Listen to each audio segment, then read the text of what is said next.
people working on such computer systems, then they have to write the code everywhere. That means they have to rewrite the code at every location in order to use it at every location. Then these two people introduced a concept like already object was introduced by LNK. These two people introduced a logic. So they created a component. They created a component and named that component as class. They named the component as class. In that component, they kept data and logic. They kept the data and logic. In the component, they kept data and logic. And wherever we need that data and logic, so we can create an object. At every location, we can create an object. At every location, we create an object. And through that object, we can access this data. That means without rewriting, we can reuse that data and logic. This concept was named as OOP, Object-Oriented Programming. Object was invented by LNK, and object-oriented programming was invented by these two people, Johann Ole and Christian Nygaard. And the first object-oriented programming introduced by these two people. So the first object-oriented programming was formulated with a language called Simula. Simula 67 is the first object-oriented programming language. Generally, people who don't know about the history of computer programming, and you ask what is the first object-oriented programming, they start with C++. They will immediately say C++, sir, because they know from that C++ only. But before C++, the concept of object-oriented programming was there, and it was implemented with Simula 67. Simula is the first object-oriented programming language.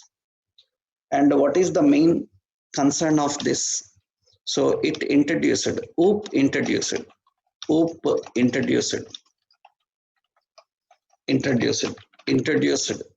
object-oriented programming introduced code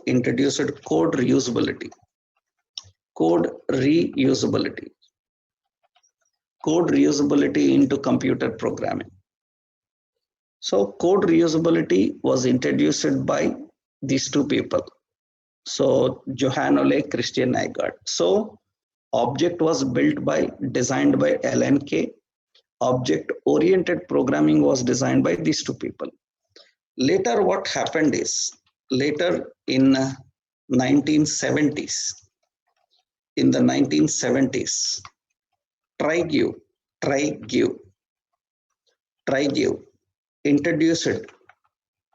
introduced a new framework, which supports code separation.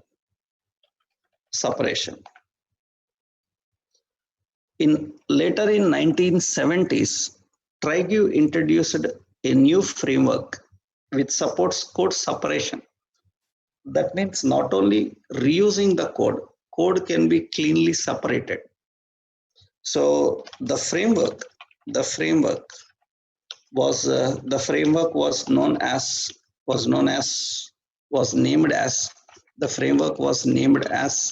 MVC. So which is model view controller.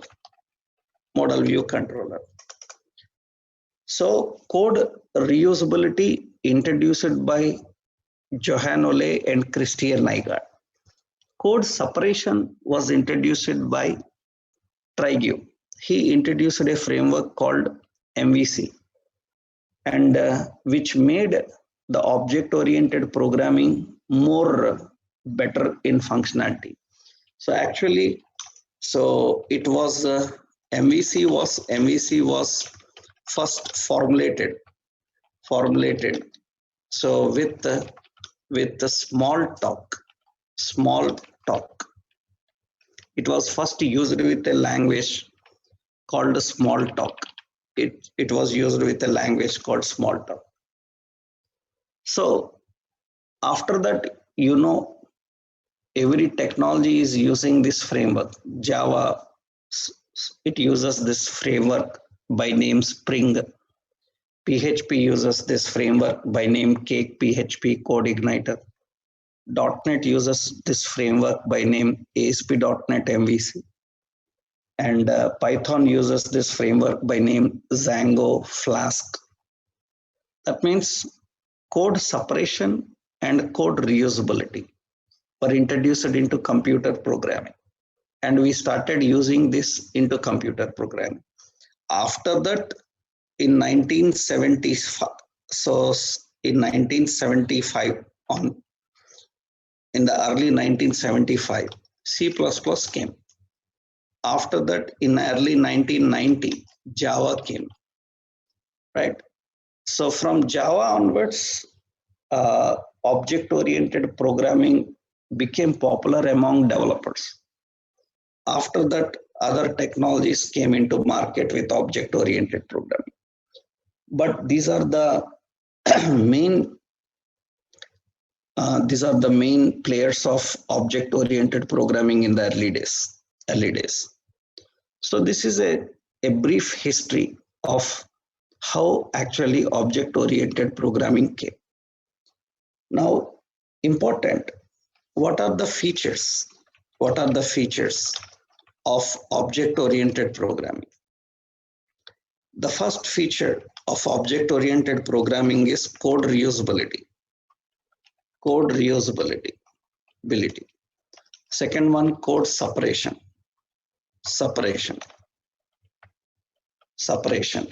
Another one is code extensibility. And it supports maintainability and testability.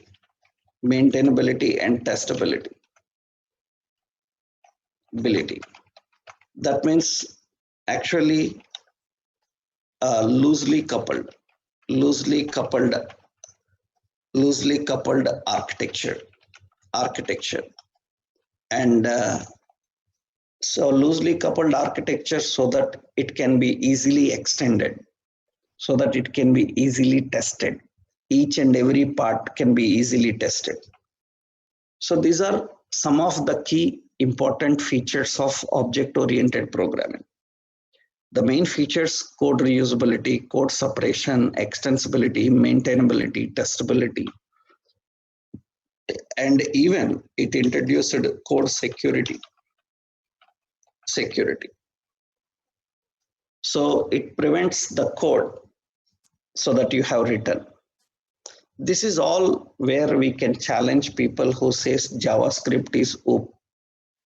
If anybody says that JavaScript is an OOP language, ask him the point how to use inheritance in JavaScript.